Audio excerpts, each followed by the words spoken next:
Hello, everybody, and welcome to USA Karate's Meet Our Olympic Hopefuls series, a series where we are sitting down each week and getting to know one of our 8 Olympic hopefuls. On today's episode, we are sitting down with Tom Scott. Tom will be representing Team USA at the Paris Olympic Qualifier in the minus 75 kilogram division for his chance to compete at the Tokyo Olympic Games this coming summer.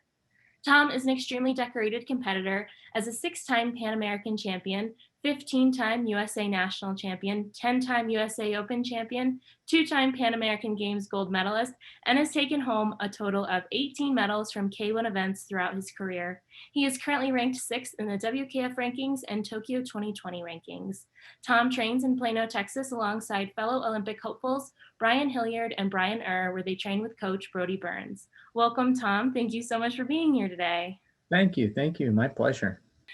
So jumping right in, I thought we could talk about your karate career thus far. So firstly, we should start with how you got involved with karate in the first place. So I was 8 years old and trying all sports. So I was playing soccer and baseball and football as well. And my neighbors down the street were carpooling for karate, and my parents, we jumped in on that, and it quickly became my favorite sport. I don't think it was but a couple months later, the neighbors who got us involved were dropping out, but I stayed in karate. Something about the individual sport aspect compared to the team sports just fit me better. I was there. My parents wanted me to be doing it for the confidence building. I didn't need the discipline like some of the kiddos that I teach today, but I needed the confidence, and karate was doing it, and I stuck with it ever since.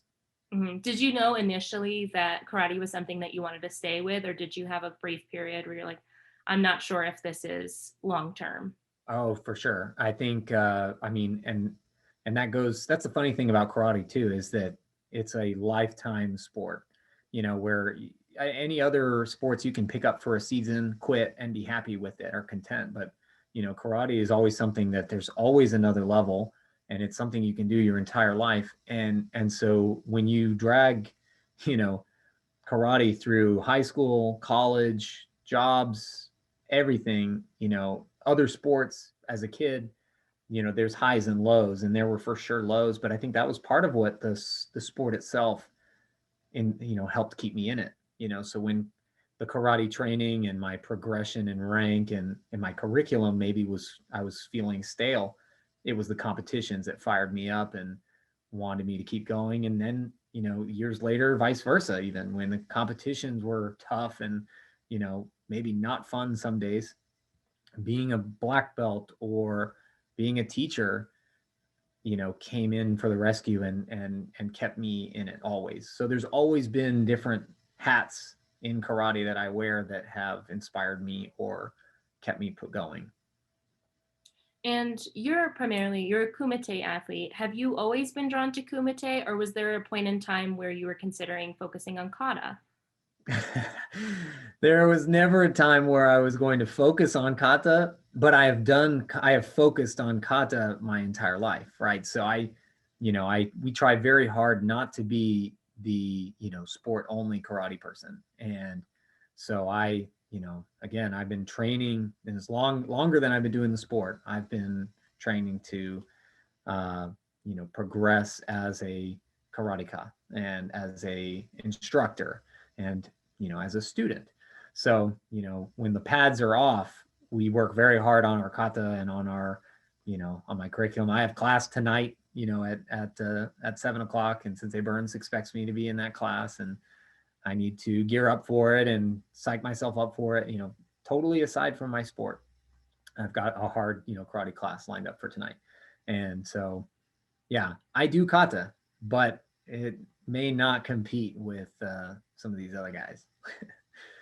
In terms of competing, have you always dreamed of competing at an international elite level, or was this something that came along the way as you progressed with the sport? No,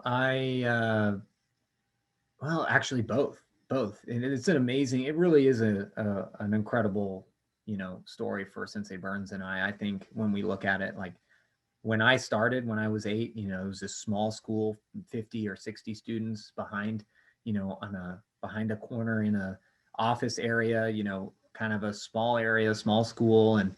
And competition wise, we only competed in like, in 1998 and in year 2000, I mean, we were competing in these local Texas tournaments, and that was the, kind of the extent. Some of our higher level athletes, were going on and, other organizations, but we really were pretty local. So Sensei Burns' desire to get us more competition and, tougher organizations was right in line with my, dream of competing and being better and attaining more. And so, I mean, it's just, we've always been aligned at going up. And so, I mean, and then he got involved in new organizations and, discovered new places. And now, here we are in USA Karate, as high as it gets around here, and, shooting for some really, really big stuff. And that's exactly what we always hope for. But it was funny. I mean, even as a kid, I was dreaming of competing in the Olympics, even though I always knew my sport was not in the Olympics. We're not in the Olympics. We probably would never be, or, that sort of talk. And I was always dreaming about it, at least, or I was picturing it. And when we would watch the Olympians every 4 years or every 2 years, we were, I just couldn't help but picture myself there too. And so that's definitely helping motivate, for this year and for everything we got going on. So, yeah. And during that journey on the way up, you've competed in so many incredible competitions and you've taken home a lot of wins, but you've also taken home some losses. So when it comes to competitions, and how do you leave when you don't get exactly what you're hoping to get out of it? How do you leave with a positive attitude, or do you? Mm-hmm. That's a crazy part too. I think I've had, uh, it's definitely it gets tough with Olympic pressures. It gets tough, but my part of my strength for the last 10 years of competing in, high level adult competition has been resiliency with, handling loss. That was probably my toughest attribute, was taking a loss and turning it into a learning experience so that I could get better, focusing on getting better more than the medal. And then the medals would come around every once in a while, if I was thinking about it the right way. If as soon as I was looking at the medal, I was losing sight on the punching and the kicking and the strategy. But if I focus on the movements and the punches and the strategies, and then, then I always do my best. I know that, but it is very difficult not to focus on the possibilities, or trying, wanting to win more than I want to punch and kick. That's very enticing, but it's the wrong path. At the end of the day, I have to enjoy popping people more than the medal itself. But when I walk into the ring on days like that, it's great stuff. Would you say that you take away more from the matches that you win or those that you lose?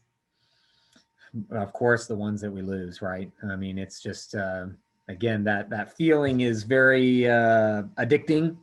And when you do win, you just revel in it. But then when when you lose, you can't help but ask why and look for it, right? So when I lose, I'm very much looking for something.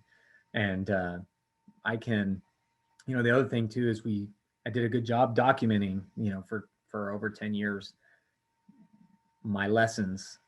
So trying to make the most. I learned very quickly, if I fly to Germany by myself, as a 19-year-old, and lose first round and have to come home, that's a long time, a lot of money spent to just look forward to the next one. And so I can still go back and think of the theme that I came home from, that October 2009 trip to Germany means this in my head. Don't do that ever again. Or on some of the wins, I remember, if it's Peru in May of 2014, then do that every time. Make sure you're doing and feeling this. So I can go back and I have it all documented, but I can even still remember the feelings and the themes that I've had from certain events. And that's how I really make sure I'm making the most of these trips, because they're long ways to go for just a couple minutes sometimes.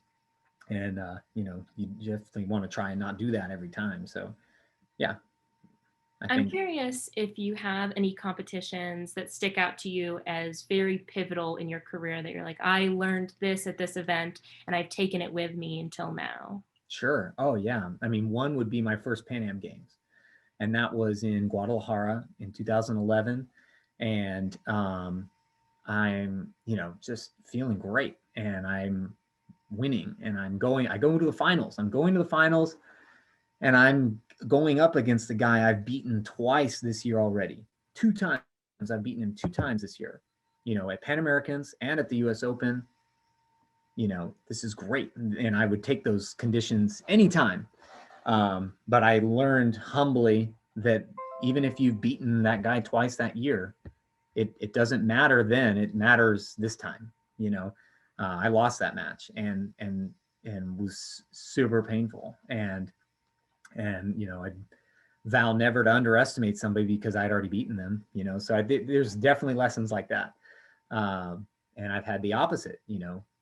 That helped me. If I've never beaten this guy before, I learned the hard way, so I can, fire myself up that it means nothing. Those other times mean nothing. It's this time that, so yeah, there's good moments like that.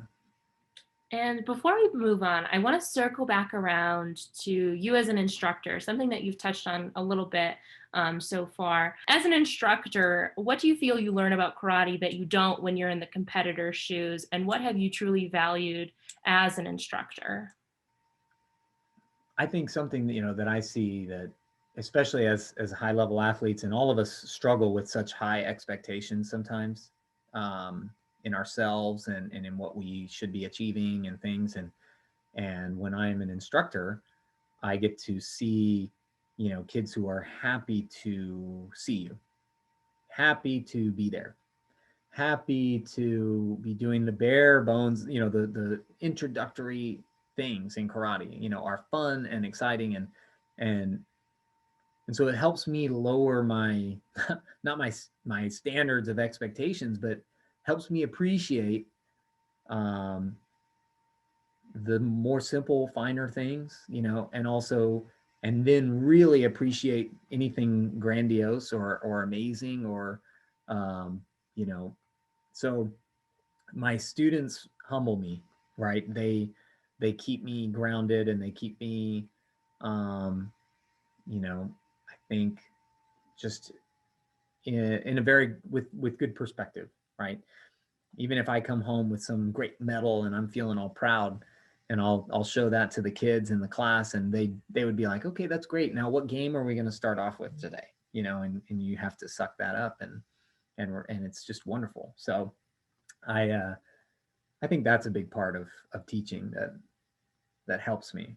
Um, and then I'm not too caught up in my world of must win, or or it's pointless. So I'm lucky to have that.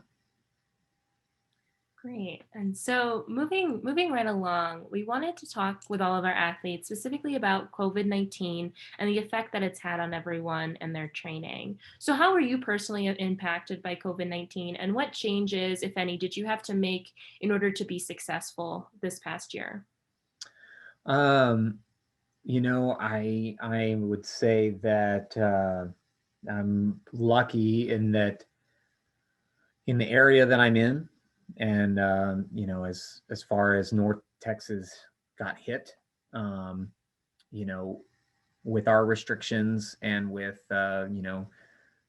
just our area, I think I'm very fortunate. I know that, but I mean, I we never stopped. So we never stopped all of 2020, every day. We took maybe a week long break once we found out in July or whenever, when the World Championships finally got canceled, and we slowed down for a little bit, but then we picked it back up, and we hit, we treated it like a true off season. because as karate athletes, we've never had any season. There's tournaments in January. There's tournaments every month, the entire year for 10 years. And you had to just deal with it, live with it, or train through. If you were going to do strength training that month, you had to train through the tournament too. And you had to go into the tournament sore and figure it out. And it was fine. But it's just, we had a true off season last year where we had months without tournaments. And so we were hitting our training, our physical training, our conditioning really hard. And so I'm really happy. I feel like I've put on some strength, and you know, I'd want to say that we came out ahead. I'm hoping that we came out ahead of our competition across the world, um, so I'm excited to see how things go. I mean, we never stopped. Yeah, we had to have masks on. That's my only complaint. I mean, I'm okay with that. And speaking of this off season, was it hard for you to go into a new reality where you're not constantly traveling and training 24/7, or was it a well-needed break for you? I mean, yeah, that too. It was perfect timing for me. I mean, I think this time last year too, there were some really tough competitions for me, and you know, and pressures leading up to the Olympics and stuff, and this whole long break, uh, you know, was interesting timing, I'll say, because it gave me a chance to, yeah, we never stopped training. So now for 10 years, it's been training because of this event in a month and this event in 6 months. And that last year was the first time ever that we were training with nothing coming up. And so I'm just training because I like it again, again, appreciating like those little kids teach me. I'm just doing it. And it was awesome. And so it's exactly what I needed. Kicking and punching because I like it. And now I'm, we're definitely fired up again, ready for, next month and getting going. But yeah, you're right. It's interesting timing. And as I've said earlier, you've been training with fellow Olympic hopefuls Brian Ur and Brian Hilliard. How has that been going? Do you think training together has kept you all motivated and focused? Have they been pushing you in new ways that has really helped you? Yes, I'm lucky. And, yeah, not only did, we not stop training all year, but we also have this elite squad put together and all similar focus minded. And, you know, um, the trainings have been great. And now actually, even last weekend, we had our own little team, kickstart to the season, and the three of us even bonded a little bit more, realizing what we can do with this group, how far we can take it, how we should try and challenge ourselves and each other. And so,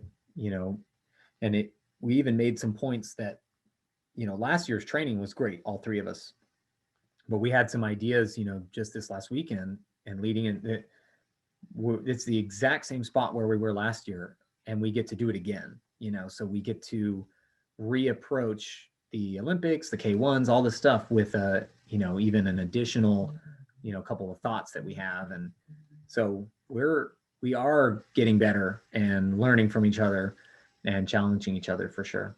With this year's event season coming up very soon, in the next few weeks here, actually, what do the next few weeks and months look like for you and your training? Is it more of the same? Are you ramping things up? How are you approaching it? So, we'll be trying to, you know, the conditioning will get very specific. The skills work will probably ramp up even. We have a big camp this weekend. It's perfect timing. It's enough. We'll be really pushing ourselves and challenging, but not, in case we, bump something, we have plenty of time. So we're going to have a nice hard camp training this weekend, and even with some international athletes coming in. But yeah, it'll get back to the one event every month type feel. You come back from an event, you have a week to maybe work hard, a week to fine tune, and then a week where you need to taper and fly. So, you can push it hard 3 weeks out, make sure you're balanced 2 weeks out, and then 1 week out, you're kind of taking it easy, but still trying to feel fast, and you're on your way. And would you say you are excited or nervous to get back into competitions? Because you've all been away for almost a year now. I'm excited. I really am excited to see how, I can go in with this, new mindset, with feeling fresh, feeling like I'm just kicking and punching like a little kid again and enjoying it. I'm excited about that. I want to make sure don't get nervous or don't end up going back to a place where I was. So yeah, you've got to be, a little careful, but no, it's going to be great. Throughout 2020, how have you seen yourself grow, not just in karate, but mentally as well? I, I really think perspective, on these events, even the Olympics being a great thing. But at the same time, not everything. I think a year ago it was very, very, intense. And after this year, you focus, and especially all the scary parts last year, you're really thankful for your family, your wife, your friends, your dojo, your friend, all those things really, come up, and you realize where you reset your lists of priorities, I guess I'd say. And now I even think when the Olympics, something like the Olympics and the World Championships are put in the right place, in order, then you can shoot for them better. It doesn't necessarily help to have something like that at the top of your list every single day. But when it's in the right spot, you can really go for it well. So, next up, we wanted to ask you specifically about the Paris Olympic Qualifier and the Tokyo Olympics, which feel like they are right around the corner from right now. So, Mhm. but to start off, let's flash back to 2016 when we all found out that karate would be included in this year's games. So, when it was first announced that karate would be introduced as an Olympic sport with Tokyo, what were your initial thoughts? How did your training, your outlook, and your goals change with this news? That's cool. I remember. I remember. Um, being very proud that the day that the Olympics were announced, our training really didn't change. We've always approached our competitions and our schedules like Olympians, like we were, the top athletes in our sport. So you know we felt like it was something that should, we were excited about it. But I mean, our training schedules, our practices, all really have been the same. So we were already there. It took the Olympics to get on our page and get on board with what we wanted to do. So that's kind of the way we looked at it. Mhm. And my next question is, how do you feel going into the Paris qualifier? What specifically are you focusing on to train? I think for me, focusing on the smallest things helps. So literally some of the strategies and tactics of situations, focusing on my punching mechanics and just technique. And then most importantly, maybe even just the way I move around the ring. When I feel good about that, I can trust that I can build on that. You know, if I'm thinking too hard about an opponent or about the needing to win a certain match or a certain event or get a certain place, then I'm not thinking about the foundational level of what needs to happen. But when I am excited about moving around, then then I can trust that that'll get me all the way there. So I'm going into Paris focusing on me. If the way I move, the way I throw my punches, the techniques that the referees like to see me score, that's going to be key. Less about my opponent, more about me, and we'll do fine. It doesn't matter who or what country or what scenario. If I'm focusing on those positive things, I'll be okay. And prior to the Paris qualifier, what would you say you're most hoping to accomplish? What goals have you set? And how are you going to be measuring success this year? I'll be measuring success by attitude. my attitude going into an event, my attitude in the event, you know, things are going to happen. Maybe a crazy play the other way, and I'm down, I'm losing, and limited time, and all those things. I've been in all of those scenarios before, and the biggest uh, game changer was never a certain technique of mine. It's not doesn't have to do with anything like that. It only has to do with my attitude, and the attitude I come walking out of those events with is going to be the key this entire year. So, I've had years where I focused on the events themselves, and again, that can be a dangerous game. But for me, I can trust that I'll be at my best game in Paris or in Tokyo if I focus on my attitude and my foundations. So, yeah, attitude is my big thing this year. What has it meant to you that you are qualified for the Paris qualifier to then possibly have a chance at the Tokyo Games? What has that meant to you in your career personally? I think it's just as it always should have been. I should definitely have had that chance, and now I do. So I feel grateful. That's the only thing I can think of off the top of my head, is just to be uh, grateful for the chance. So I'll make the most of it. And on a much dimmer note, as of right now, karate will no longer be included as an Olympic sport following the games this year. What impact has this had on you, your training, or your Olympic dreams as a whole? None. I dreamed about us being in the Olympics when we weren't. When I, and I knew that as a kid, and then, it's out of my control, and it's just one of those things. I loved my sport before we were in the Olympics. I still have my goals and aspirations with world championships and, other games events at Pan Am, World Games, things like that karate is in. Yeah, it's disappointing, but whether we were in the Olympics or not, even this time or next time or 2 times from now, I'm still going to play my sport to the maximum every year, whatever events in front, and as long as I care to play. So I, my focus again will be on me and my attitude and what I can do and what events they allow me to go to. That's kind of what I'm limited to. I do feel bad for the future. I feel bad for my students, and it is a shame. I just, there's a lot of things about it, but um, we'll just maybe we'll try and my teammates and I'll try and do some crazy things this year in Tokyo, and then see how we can present that to Team USA for LA, right?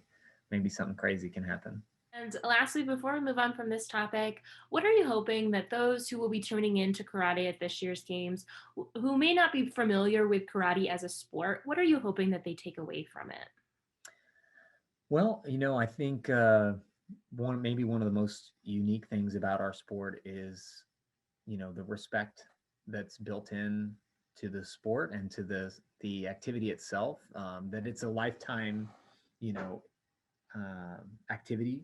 So maybe they'll see the bowing and the courtesy and the respect between athletes, and I hope anyway that people can really appreciate that. And all the people that will be in the Olympics have been competing against each other for 10 years and more, and have gotten to know each other. I owe so much to my fellow uh, competitors, and because they've made me a better person in the years and years that I've been trying to get better, to take them on, and vice versa. And so I think we know each other so much and have studied each other so much too, that we learn to appreciate each other. So I think hopefully maybe people observing the sport can see that, and hopefully some big moments. So. And now, looking beyond the Paris Olympic qualifier and Tokyo, um, what are your goals for your career moving forward? What happens after Tokyo? So I will keep going on. I'm going to keep going. The games was never a final event for me or anything. We got the World Championships in the fall. We have the World Games after that next year. I'm very excited about that. I love the World Games and I want to go to those too. And it's a big one for our sport. It's the highest of our, um, you know, the highest athletes, I'd say, from our sport. And so my long-term goal is to play as long as, again, I can do well, and that I feel good out there and enjoy it most of all. So um, I'll keep going. Awesome. And reflecting back on your career, what would you consider your biggest accomplishment so far?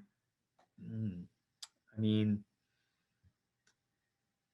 I want to say, I think just consistency to a certain degree. I mean, I've had bad events. I've had bad streaks. I've had, you know, um, you know, there's been lots of ups and downs too, but at the same time, I think we've been able to to do great things, at least one great thing every year, for 10 years or more. And I'm very proud of that. And I think that again goes a lot to attitude, teamwork, my coach, my family. And so I'd say, looking back at my career, it's my career as a whole, not really one specific event. Because it could have been any one of those other events too. And I wished it had been, but I think it's my career as a whole. And can you name something that you've learned through karate and all of your years of training that you take with you off of the mat? Just hope and patience in the process. I've gotten to learn that over and over again. Um, and so, the amount of hard work over a long period of time, with wins and losses resulting in good things. Maybe medals, maybe better attitudes, maybe perspective, growth from winning and losing, and emotions. I think that appreciation for those moments and for the hard work, and understanding, creating years of hard work, I think is something that not a lot of people, not everybody gets to have in their life. And so, I'll always have that. And or I can always recognize it. I can see it when other people do it, and appreciate good work and determination in others. Um, I think that's a good one. And last but certainly not least, what would your advice be to younger karate athletes who are maybe just getting started with the sport? Mm. I would go back to what I usually like to say, is that you should learn to love your sport, right? Focus on the things that you like, and and enjoying being good at it, and improving, and learning your mistakes for improvement. That's the key thing to learn. If you base your worth, your competitive worth, or on medals, that's gonna be a rocky road. You're gonna be very upset sometimes, because I always kind of get worried when my younger athletes medal early on, because they're going to have a tough road when they're not winning every time. Um, but someone who loves their sport and making improvements and moving around and just doing the easy things, the simple things, they'll always be satisfied. Um, when their self betterment is based on what they see, how fast they are, how many techniques they know, it's a lot more satisfying. It's easier to stay determined, and actually more medals are going to come your way when you focus on that instead of the medal itself or beating a certain person. So that would be my advice. Nicely said. So before we wrap up, Tom, is there anything else you'd like to share either about yourself, karate, or just any shout outs that you have? Oh, I guess I just would want to definitely shout out to the rest of the team. Sensei Burns is a pivotal and critical piece of this whole story here. So I wouldn't be in it without him, and I wouldn't want to be in it without him. And he's part of the reason why I keep doing this too, is because we've always done it together. And so, you know, definitely a shout out to Sensei, and also to my lovely wife, for her patience for sure, and not only patience or putting up with it all, but she's very supportive, and you know, most of the time has to kick me in the butt out the door to get me going, so she's just as motivated as I am. And then of course to my parents, who have always helped me, uh, given me those chances and opportunities, and then especially as a young athlete, making the trips and getting me there, finding ways to get me there. And I think it's been a team effort since the beginning, so shout out to the whole team. Awesome. Well, those are all the questions I have for you today, Tom. Thank you so much for joining us. Good luck this year, and we're so excited to see everything that you accomplish. Thank you so much. Thank you. That was actually quite fun.